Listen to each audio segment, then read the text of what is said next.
आरक्षण बचाने के लिए दिल्ली के रामलीला मैदान से ये भीड़ जो है वो इंदिरा गांधी स्टेडियम में शिफ्ट हो गई है। शायद सरकार डर रही है इसी की वजह से। और चंद्रशेखर आज़ाद जी के समर्थन में ये देखिए हुजूम कितना बड़ा आया हुआ है।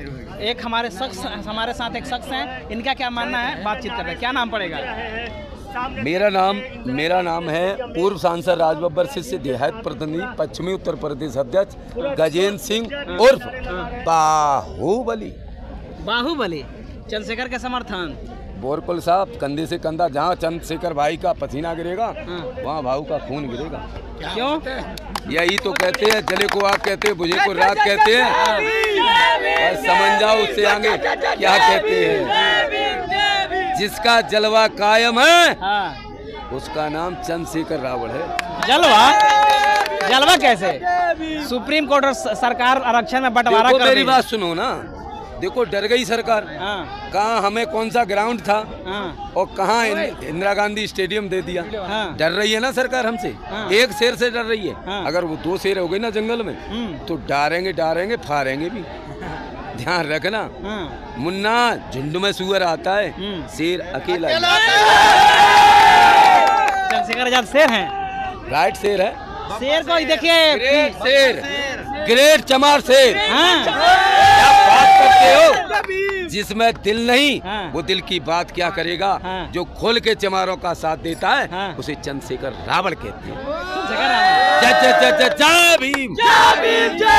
चंद्रशेखर रावण आप कह रहे हैं और उनको शेर बता रहे हैं। शेर को सरकार पिंजड़ा में बंद कर दिया। अरे कुत्तों का भौंकना बंद हो गया, शेर का धाड़ना बंद नहीं हुआ। आज भी धाड़ रहे हैं। सरकार तुम्हारी है लेकिन धाड़ेंगे शेर ही। एक ही शेर काफी है इस जंगल में। इमली का बूटा, बेरी का बेर। इस जंगल में हम 2 शेर। जब हुआ झगड़ा तो रह गए अकेले शेर, है ना। That's all. और आगे पूछिए, क्या पूछना चाहती हूँ संविधान के बारे में। संविधान बाबा साहब ने जो लिखा था सबकी बराबरी के लिए लिखा था।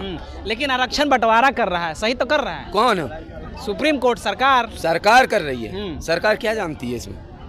आरक्षण में क्या जानती है? बाबा साहब ने जो संविधान लिखा है उसमें छेड़छाड़ क्यों कर रही है? चंद्रशेखर भाई जो लड़ रहे हैं आरक्षण के लिए, क्यों लड़ रहे हैं? क्यों? यही तो हम आपको पूछ रहे हैं। मीडिया ये बताओ कि मोदी की इतनी वाहवाही क्यों करती है? कभी इंटरव्यू पे मोदी जी बैठे हैं क्या? बैठा लो पहले डिबेट पे, हम बैठेंगे उनके सामने। पूर्व सांसद राजबब्बर से देहात प्रतिनिधि गजेंद्र बाहु इद्दा पैक और फिर लगाएगा चेक और फिर पिएगा पैक, तब बैठेगा मोदी जी के सामने। मोदी जी वो तो कह रहे हैं कि जो चमार जो पढ़ा लिखा नहीं वो राहुल को बता रहा है पप्पू। अब बाबा कैसे कहने लग गया? अरे बताओ आने वाले समय में। खैर नहीं, 2027 में ढेर नहीं, ध्यान रखना 2027 में यूपी से परिवर्तन होने जा रहा है। पहले बाबा को उठाएंगे फिर मोदी को भगाएंगे। जय भीम।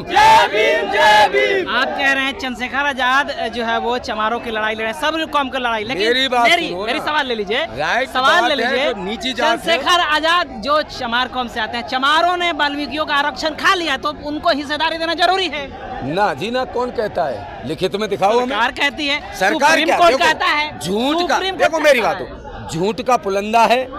मोदी जी ने इतना बड़ा भांग लिया है कि वो चाय बेचते थे। शायद चाय बेचने वाला प्रधानमंत्री बन सकता है। मैं आपसे पूछ रहा हूँ, ये फैसला सुप्रीम कोर्ट का है। सुप्रीम कोर्ट ना जी ना, ये मीडिया का है, मीडिया बिकी हुई है। अच्छा ये बताओ, जब आलू इधर से डालोगे उधर से सोना उगेगा, ये भाषण किसने दिया था? आप ही बता दो। चलो बताओ। गांधी को लोग मोदी जी ने दिया था। आप झूठ बोल रहे हैं। मोदी जी ने दिया था। राहुल पे डिबेट मारा था। मोदी जी ने दिया था ये बात। ठीक है, लेकिन वो बात सही है। आप इधर से आलू डालो उधर से चिप्स निकलेगी। चिप्स का भाव सोने से ज्यादा भाव है, ये भी देख लो। सोने से ज्यादा। सुप्रीम कोर्ट ने फैसला दिया ना कि तो ऊपर से नीचे तक सुप्रीम कोर्ट क्या ले लो, कौन सा भी कोर्ट ले लो, लाल कोर्ट ले लो, पीला कोर्ट ले लो, हरा ले लो, नीला ले लो, सब मोदी का है।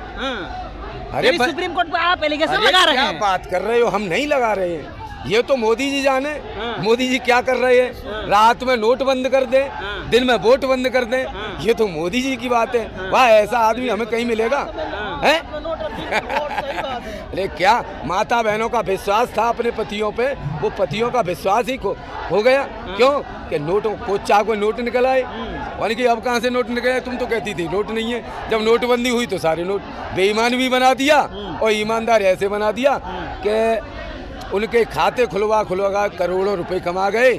और वो थे भोरी बेचारे गांव की औरतें, वो बेचारी बाई में लगी रही वोट देने में, और वोट दिए कि 15 लाख का लालच था। क्यों कि औरतें भोरी होती हैं, तो उसका नाजायज फायदा उठा ले गए मोदी। फिर दूसरी बार में हिंदू मुस्लिम पर लड़ गए मोदी जी। अरे राजनीति कहती है राजनीति की तरह से, हम भाई भाइयों को लड़ा करके राजनीति फूट डालोगे, लूट राजनीति करोगे, ये कितने दिन चलेगी? फिर आप राम मंदिर पर आ गए। ये मुद्दा क्या है? ये राजनीति है। अब आ गए कन्हैया पे, अब कन्हैया को बांटो।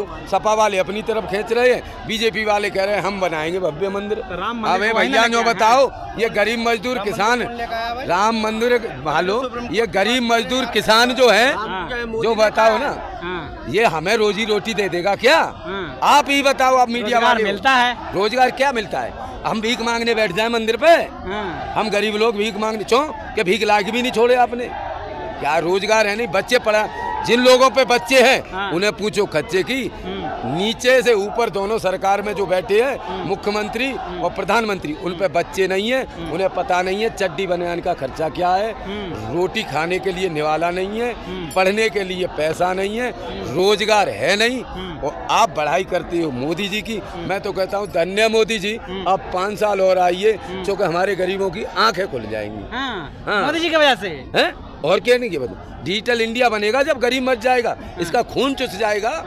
जब रह जाएंगे बड़े अंडानी अम्बानी जैसे लोग, तब डिजिटल इंडिया बनेगा। क्यों कि हम तो भाई नहाते नहीं। मोदी जी से बेहतर है चंद्रशेखर। अरे क्या बैठा रहो ना डिबेट पे, आप बेहतर की बात करते हो। हम तो जो कहते हैं 100 में से 1 से 4। मोदी से आगे है चंद्रशेखर और रावण। सब पे भारी, सब पे भारी, एक शेर ही काफी है मेरा। इसे कहते हैं बब्बर शेर। बाहु इज द बैक, जैसे ही चंद्रशेखर रावण बैक। जिस दिन पलटा मारेगा सबको उलट पुलट मारेगा। उलट पुलट? हाँ, ध्यान रखना भैया, ये भीम आर्मी है। जब सेना बाजेगी टक टक टक टक टक, और खट सीधा नीचे तो ऊपर तक सरकार गिरा जाएगी।